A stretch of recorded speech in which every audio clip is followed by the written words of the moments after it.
impressions? I know it's something that you'll want to go back and look at the film, but what kind of stood out to you from what you guys put out there today? Just how far we come from spring one. Not even so much with the ones, but just how well the twos can execute our offense and defense. There's a winner and a loser on every play, but I think when we watch the tape, there's a lot of younger guys that 3-4 weeks ago couldn't really even function that are really now understand and are playing football the way it's supposed to be played. So a lot of growth. We lose 18, 19 seniors, and a lot of them were starters, obviously, but the one you forget about the ones that were really good backups that played a lot of reps. So there's not only starting positions open, but there's a lot of even more so even backup positions that you're trying to create that depth at certain spots. So a lot of those young kids have really come a long way in a short time. Is the competition between AJ and Jackson as close as it looks to us? Yes. No. And today was kind of, they both had good days today. It seems like when one of them's a little bit off, the other one's been a little they've been pretty mirrored.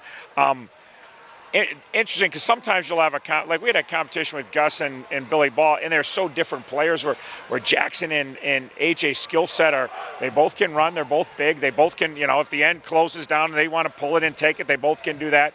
They both have strong arms to push the ball down the field.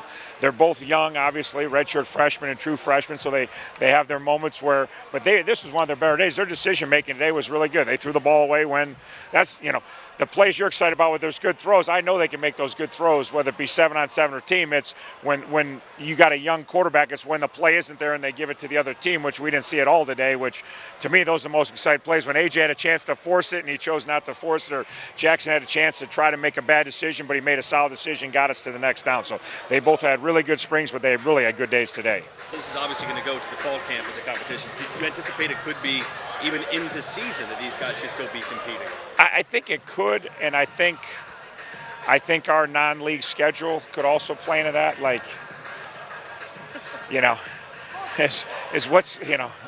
We got some really fun games early, and challenging games early, and I don't know. I go back and forth with, do you really want one guy to go through that, or And they both need experience, and one's going to be a starter, one's going to be that backup that you're going to need, obviously. So do we keep gaining experience? If you go to play in Ohio State or in Iowa, do you try to get both of them, even if maybe somebody has separated? If they haven't separated, then you go in the season, you let it separate. You got some non-league games you can see who can.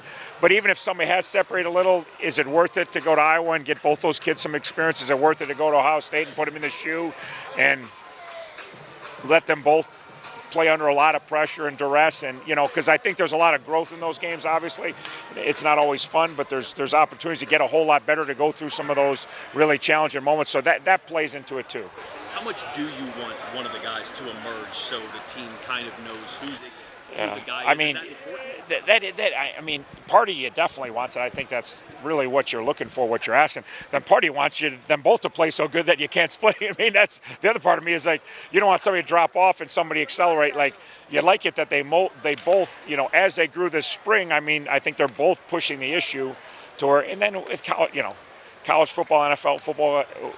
It's great when you get through a whole season with your starting quarterback. We did last year with Gus, but we've been here 5 years, and there's been one season where our backup didn't play, not moments, but the whole games in conference games. So, you're hoping that they both keep progressing, and you feel like they both can be starters. And if one does edge one out and takes the reins, that's obviously good for the, for the timing of everything. But if they're both really good, we're probably going to need them both next year. How are the receiving options coming along for them? Yeah, it's one that we were, knock on wood, we were very fortunate spring injury-wise that we had 2 broken foots, and it was Dom and Fleet, so it kind of got depleted for spring. We were a little bit lean at that position already, and then we lost 2 guys at one position. So the nice thing, again, is Cam Blakely got a lot more reps and showed, Cam Blakely's look like AJ and Jackson. Every day he does something, we go, that guy's a dude, and then every day he does something that guy's a freshman. He's a long ways away. No, he's a star. No, he's a long. So it gave, in James Maine, it gave some of our young guys, Labrie and some of these other guys, more opportunities because Dom obviously got his foot stepped on and Fleet landed wrong. So they'll both be back for the season, which is good, but we're pretty depleted. Nice thing is we got a bunch of tight ends that can do a lot of different jobs, and we use them a bunch. Are you pretty confident you have a 1-2 punch to replace in your backfield? Yeah, I'm hopefully 1, 2, 3, and then more, because I really felt like, obviously Zoe and Kenny, but Maurice Thomas has done really good things in the backfield. Obviously Jalen Bester was a major impact last year. Obviously Davian Johnson, when he got some opportunities early in the year when we were a little banged up, stepped in and did a good job. So you got Mo and Bester. Mo missed spring, but he's going to be fine.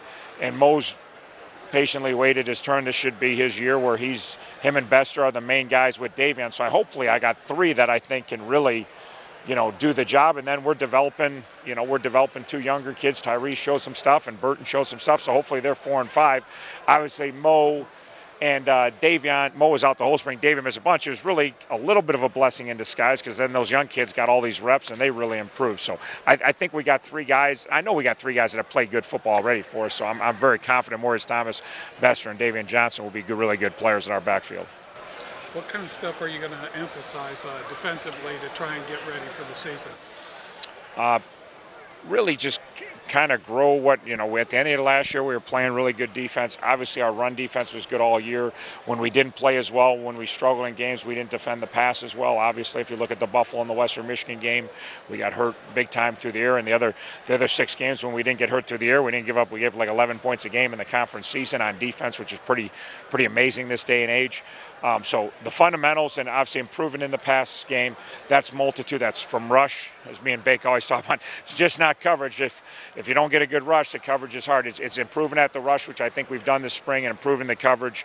And we got way more experience in the back end. And we've got starters that are fighting for starting positions, and they're playing better than they played in the fall. So it's not because we've added some talented kids back there there'll be some really good competition that hopefully improves our pass defense. So it's all about fundamentals defensively for us. Run the football, taking great angles, destroying blockers, avoiding blockers, knowing your gap. And defense, has been rolling since the last half of last year, but even this spring, we were really good fundamentally.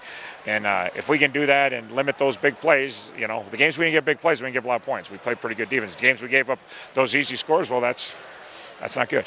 You took some hits at linebacker. Are you confident you have people that are going to be able to step in there? Well, obviously, Miles started the last basically 6 or 7 games and played pretty solid football. So McWood started at Northern.